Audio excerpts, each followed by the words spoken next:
Shalom. First and foremost, I want to give all of the praises and the glory to the Most High and His Son, Yahweh, Ba'ashem Yahushai, Ba'ashem Rakah Quadash, and double honors to the elder apostles of the great millstone that have taught us this truth, and the elder bishops on down as well, and Yahweh Ba'ashem Yahushai Brakatham to the overall elect, whom this gospel is for. And once again, it's your brother Laban dealing with DJ Trump here, how he threatens to, as this reads, to deploy the National Guard in D.C. and takes over police, which I've read an article before in regards to DJ Trump being an advocate for martial law. He acts as though he's Nero, which possibly he is, as well as we believe in the reincarnation.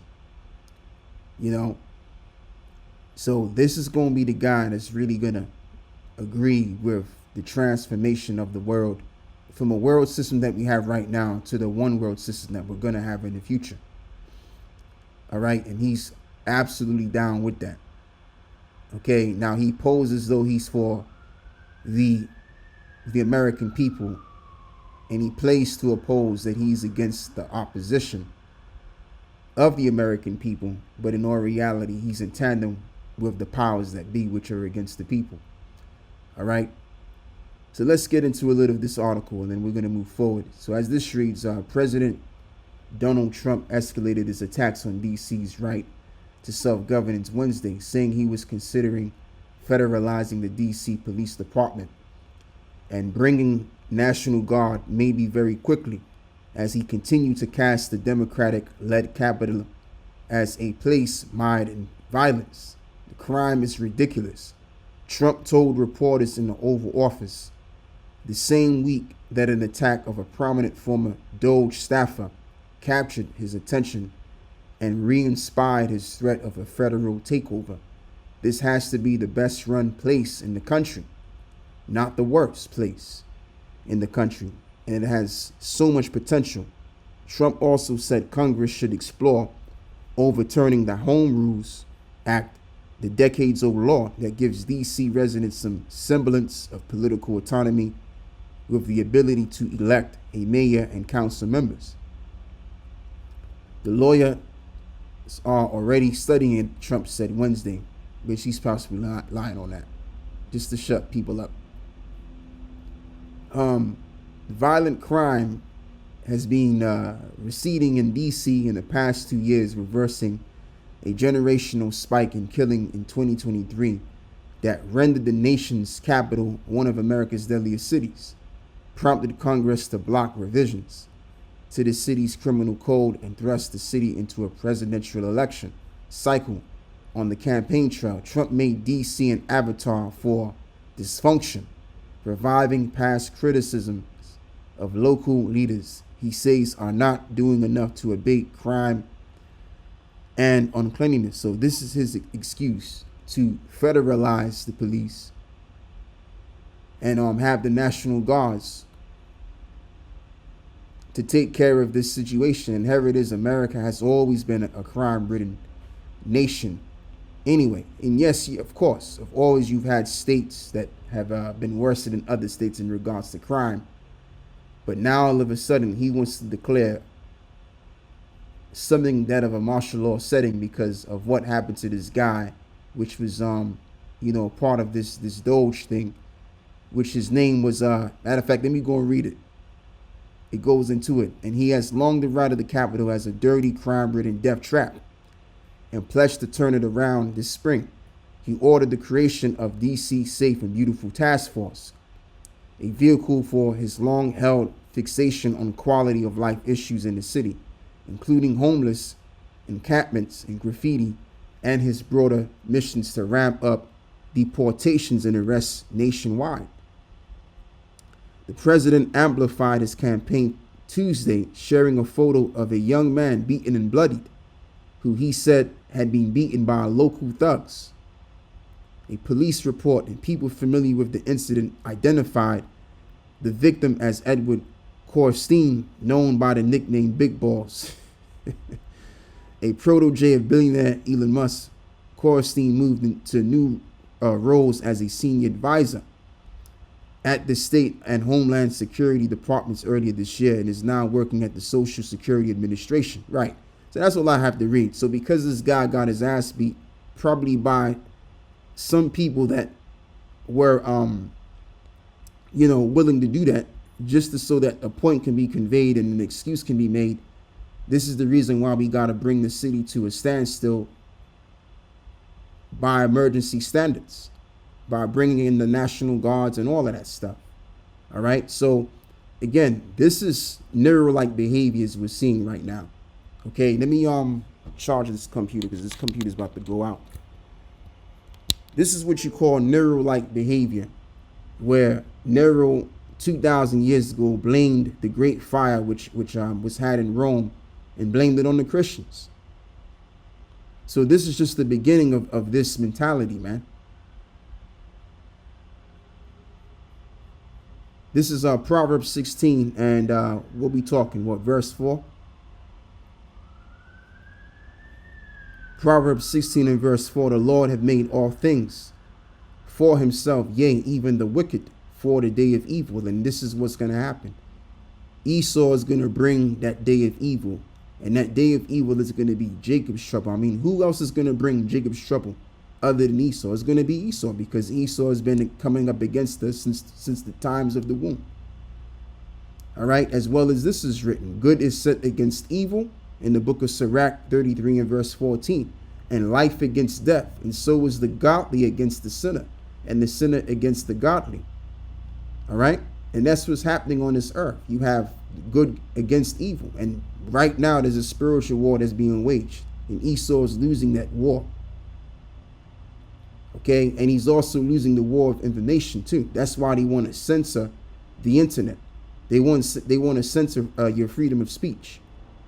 Because really what it's all about is the fact that they're losing the battle of information, and people are actually being brought to truth that the people that have basically made a muck on this earth have been JOOishes and made people's lives a living hell. These Amalekites are being exposed. Again, that's the reason why they want to bring an end to your freedom of speech. People are shedding light on them, and they don't want the light to be shed on them. They want to stay in the shadows so that they can continue their wickedness behind closed doors. Just to mention, and I'll speak about that later on as well, Lord willing. This is Revelations 12 and verse 12. Therefore rejoice, ye heavens, and ye that dwell in them. Woe to the inhabitants of the earth and of the sea. For the devil is come down unto you, having great wrath, because he knoweth that he have but a short time. Right. So he's going to come with austerity measures. And in that time of austerity, again, the time of Jacob's trouble, which he's going to bring it all that he can bring. He's going to go out guns blazing. All right. Because Esau is going to lose his power. And the only thing that Esau finds important, or several of the things he finds important, is his power and his financial power. And his narrative too. Okay, which is a form of manipulation to deceive people. Those are the three things that Esau specializes in. So if those specialties are not in effect as it is anymore, what's going to be his last thing? He's going to bring the sword game down. That's what Esau is going to do. He's going to bring the sword game. But guess what? Yahweh Shah is going to bring the sword game too. All right. And this devil is going to be out of here, because see, Esau, he's going to bring the sword, but we're going to be delivered out of that. But when the Lord brings the sword, these devils, they're going to be delivered unto death. Anyway, let's read this. Jeremiah 30 and verse 7. At last, for that day is great, and so that none is like it. It is even the time of Jacob's trouble, but he shall be saved out of it. For it shall come to pass in that day, saith the Lord of hosts, that I will break his yoke from off thy neck, and I will burst thy bonds, and strangers shall no more serve themselves of him. But they shall serve the Lord their power, Yahweh their power, and David their king, whom I will raise up unto them. So there you go. So we're going to be delivered out of captivity. When the going gets tough, in those times will there be deliverance. And Michael, the archangel, will come there as well, right along with the Messiah and the rest of the bands of angels, as well as the Lord, as it is coined, the Lord of hosts. Excuse me, the Lord of hosts. All right? And that's going to be seen on the planet Earth. Okay? And as this reads also,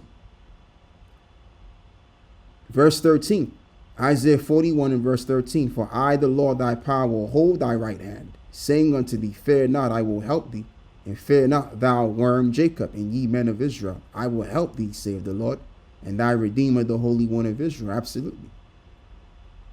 Oh, let's read this as well. Verse 15, behold, I will make thee a new sharp threshing instrument having teeth, and thou shalt thresh the mountains, and beat them small, and shalt make the hills as chaff.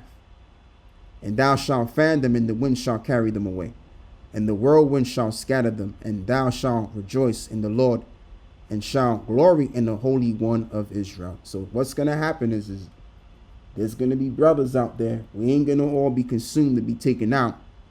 There's going to be some of us is going to be endowed of power beyond comprehension, spiritual power that is, that Esau desires to tap into on the left-hand side. But we're going to just be given that power. Okay, as well as it's written that when they come up against us as a flood, then the Lord is going to lift up that standard against them. So there's going to be all kind of miscellaneous, strange stuff that's going to be happening in these times, man. That's going to spookify the people. Okay, and even some of us too spookify us. Okay, as Daniel said it, at times since there was a nation. And even in that time, once again, there's going to be deliverance. So we got a future to look forward to. And a good future to look forward to afterwards as well, which will be brighter. We got a dark future to look forward to, and then afterwards a bright one to look forward to. Sirach chapter 2 and verse 10. Look at the generations of old and see, did ever any trust in the Lord and was confounded, or did any abide in his fear and was forsaken, or whom did he ever despise that called upon him? For the Lord is full of compassion and mercy, long suffering, and very pitiful, and forgiveth sins, and saveth in a time of affliction. And that's what's going to be seen in that time upon us. We're going to see that the Lord is a power of compassion and is a savior from affliction, because the Lord is going to be the one to bring the affliction by using the instrument of it, which is Esau. Okay, and we're going to be brought out of that. So that's comforting to our hearts, is to know that the Lord is in control of everything, and that, of course, you know, nothing is willed by the will of man, but rather by the will of the Lord instead. So what do you think is going to happen? The Lord is going to make sure that the elect are going to be taken care of. You know, certain things, it's not going to be had with the elect, because the Lord is going to be in control of what goes on in this evil day, as well as it's written that I, the Lord, do all of these things. I make peace and create evil. So the Lord has his hands on evil, which he's going to bring by Esau, then Esau can only but do what the Lord allows him to do to us. So the game is rigged, or should I say the game of life is rigged for our favor to win. Be of a cheerful heart, for I have overcome the world. And that's going to be the end result. That's ordained. That's preordained to happen. We're going to overcome this, man.